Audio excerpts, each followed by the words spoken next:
Never Stop Dreaming, the life and legacy of Shimon Peres. It's the recent documentary from award-winning director Richard Trank. And it's available right now on Netflix. And the story follows the timeline of the revered and late Prime Minister and President of Israel, who his life truly parallels the creation and establishment of the state. But here's a short clip from the film.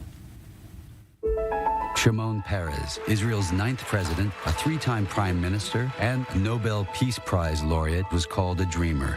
I don't have patience to sit and watch. I want to be a participant. For us, Israel was a dream. My father's life was a journey from an old era to a new era. Never giving up. He was a harmony of contradictions. We are going to have a war. We have to do whatever we can. Shimon was a man of action. They went all over the world to buy weapons. The image of the tenant was born. Leaders should be able to look beyond the horizon. Shimon Peres certainly did. It was always about uniting the theory with a very practical implementation. We knew that we are condemned to have many enemies. We thought maybe we found the solution to it. Now we're honored to be joined in the studio by Richard Trank, the writer and director here of this film and so many others. Honored to have you with us. First of all, I have to say, great work on The Long Way Home. I mean, you won an Oscar for this Best Documentary Feature. This was 1998. As an inspirational film, as a powerful film, it's impacted me over the years here. Did that, in a way, launch you into just further films? Was that a launching point for you? Yeah. I mean, in that Oscars, I have to say, it was a big win.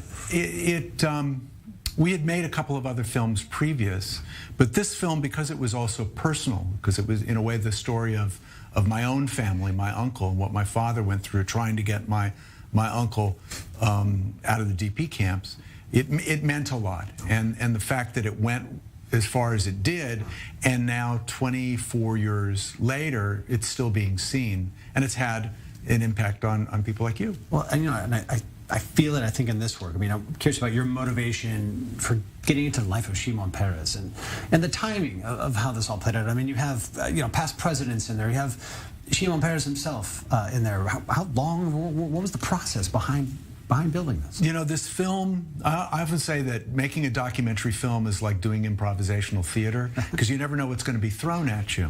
So it started out, I had interviewed Shimon Peres a number of times going back to the 80s when I was a news and public affairs radio journalist. And so I got to know him, and he appeared in a couple of my other films, one about the life of Theodor Herzl. And when I did that film in 2012, and he was president, and after we were finished filming, he was asking me questions about where is it going to be shown, blah, blah, blah. And then I said, Mr. President, you don't have to give me an answer today or tomorrow, but I'd love to make a film about your life. And he laughed and he said, oh, who would see who would see such a film? Humble. 3 years later, I was at the Peres Center. He was out of office as president, and starting a film about the life of David Ben-Gurion. And I was interviewing him because he was the last living link to him. That stood out in this film, right? I mean, this is, I don't know, I'm struggling to find the words to even describe this relationship, critical to the state, right? These two. Right. And then as we were tweaking the cameras and the lights, one of his aides said to me, you make all these films about people, why don't you want to make a film about Shimon? Because they all called him Shimon. And I said, well, and I told her the story about, what I asked him, and he said, nobody will see this film. She goes, no, you asked the wrong person. Are you serious? And my boss was with me, and he said, it would be the greatest honor for us to do that. So we extended our stay and put together a working arrangement. And starting in January 2016, I was coming here once a month. Wow. And spending a week to 10 days. How was that? Twice a day. I mean, this is Shimon on Shimon. That's what really stands out. He was telling these stories. What surprised you? I mean, what did you learn, essentially, hearing him tell these stories? Well, I did a real deep dive into, I knew a lot of it, but I reread books and I talked to people, and they told me he really wants to tell things that he's never talked about on camera before. So initially, the first couple of months of filming, because I did about 60 hours of interviews with him, were more personal things about growing up in Vishneva, in what's now Belarus, Fascinating part of the about coming here and arriving not far from this studio in this port. Before there was a port, really. Right, Some boat right, that shuttled him to the shores. Telling us, getting off the boat and on another little boat when he was a tween, and riding his bike with his buddy on the streets of Tel Aviv in the 30s, and then going to the agricultural school where he met Sonia and fell in love with her. And so we talked about a lot of those kinds of things. And then we got very much into the background behind these stories that built the state, that built the military, that began Israel's high tech and science. And you had all these presidents on there too, I mean, from Obama, Bush, Clinton. Their sentiments felt very heartfelt. Did you find that there was a real personal thing for them towards Shimon Peres? Especially both with Bill Clinton. Bill Clinton knew him the best of the three, and he loved him.